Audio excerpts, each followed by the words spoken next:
My husband's obsession with Freemasonry has been tearing apart our marriage, but I just found out he hasn't even been a member for years. Hi there, the long and short is that for about 6 years now my husband, 34M, has been a Freemason and I, 35F, have always supported him on this.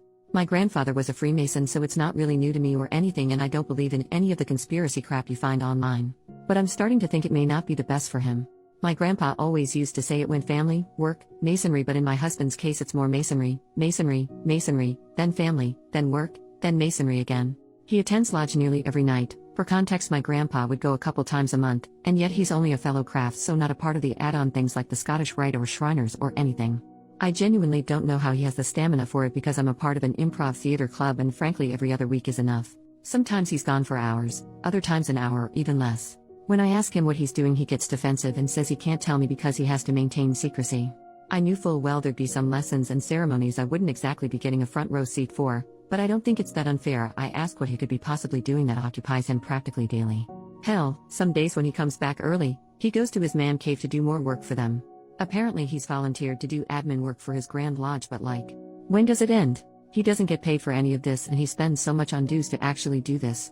I've even tried to get involved via the Order of Eastern Star, something I've always wanted to be a part of, but he point blank shut it down and said that we can only look into that when he becomes a Master Mason, which is apparently still years away.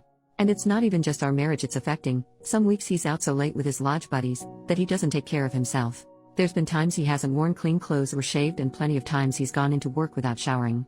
Sometimes he doesn't even go into work and just calls in hours late to say he's been called for urgent lodge business. His boss is too good to him and lets it slide because he's genuinely blown away that my husband's in the Masons and thinks these meetings must be dead important. Like, I get a lot of these guys are going to be retired, but Jesus Christ, surely they have to know how it works?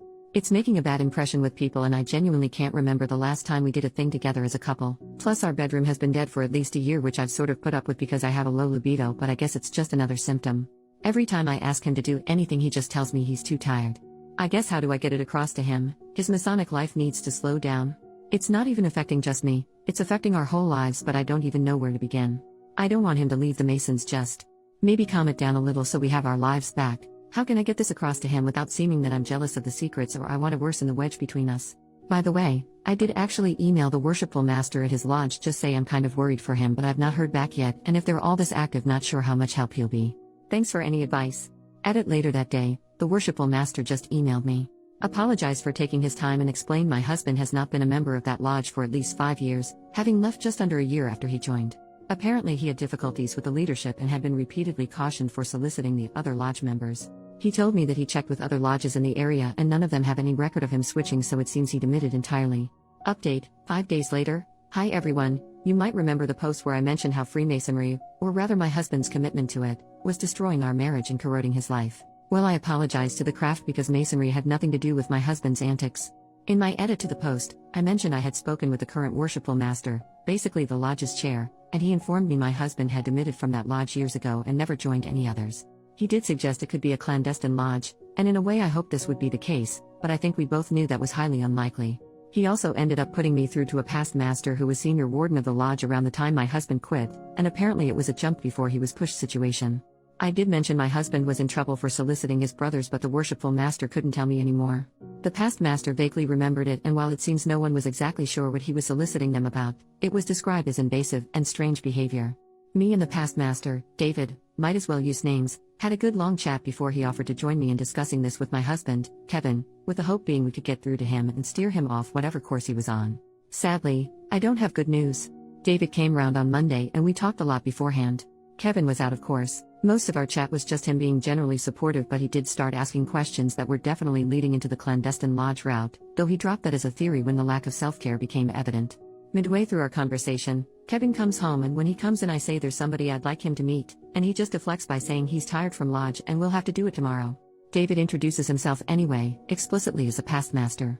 Kevin ignores him but then goes through to the kitchen, pours himself a glass of milk and starts scrolling through his phone at the kitchen table. We went through and sat down at the table too, so without a word he got up and went into the living room, so we followed him there, where David said we know he's not attending lodge because he was the senior warden when my husband left. Kevin does this weird laugh and says, "So it's a crime to move lodges then?" David says no other lodge in the area took him on, and Kevin goes a little bit red before saying that's because he switched to PHA, and then sort of insinuates David is racist for taking issue with that. David says he spoke to all the PHA lodges in the area too and he's good friends with a lot of their members, so he knows he's lying again.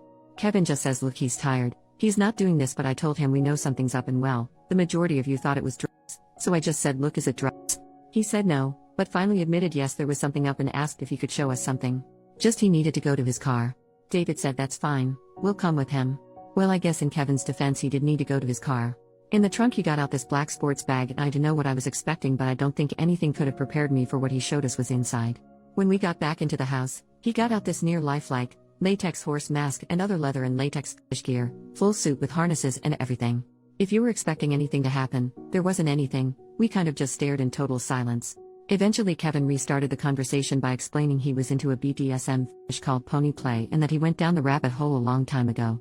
I won't really go into the full details, but long and short is he's clearly been dealing with homosexual feelings and submissive desires for a long time, though he's still in denial about both of them and is adamant he's not bi or gay, 100% straight, etc. Obviously he's at least, and most probably, bi, but he wouldn't hear it. Anyway, he explained when he was really struggling with these feelings, the urge as he calls it, that's when he joined Freemasonry because he hoped it would prove a distraction, help improve, etc., and then sort of implied being around old men would put him off guys. I could tell David was a bit offended, but he didn't say anything. But yeah, apparently this is what the soliciting was about. Obviously joining the Masons didn't make these feelings go away, so he said he initially started trying to see if any of them felt those feelings too, but no one would bite. Apparently midway through he discovered the pony play rabbit hole on a BDSM website and was utterly hooked. This is when his soliciting went from hey, I'm having these feelings towards guys, this is totally normal, right brother? To hey, are you looking to buy a pony, brother? He claimed he didn't leave because he was being disciplined, but because of how goddamn prudish everyone was. Yeah. Apparently he was already deep into the hole, and while he'd be attending lodge a couple times a month legitimately, the other times were him doing the BDSM stuff. Apparently it began with escorts, but eventually he graduated to pro-doms because too many of them found it weird or weren't into it enough. There's one main one he goes to the most, called Mistress Candy, but when she's busy he'll go to other ones. And if that's not an option, he'll go find a cheap hotel to self-care or do it with an online mistress. Oh, there's a lot of them apparently, and that was how he got into findoms, where the whole thing is he gives them money for nothing in return.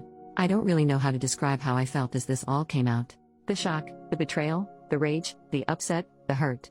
I suppose I feel quite numb now, but none of it could have prepared me for what he did next. David said, so you've been having an affair then and using the craft as cover? Kevin got very angry and said he's not been having an affair. This sparked an argument, again won't go into the details, where Kevin's excuse was that at no point was he in control during this, because Mistress Candy made use of hypnosis to control him, and sometimes the urge was so powerful it would shift him into Sparkles, his pony persona, involuntarily. He didn't use this as an example, but I guess it's kind of like a Dr. Jekyll and Mr. Hyde situation.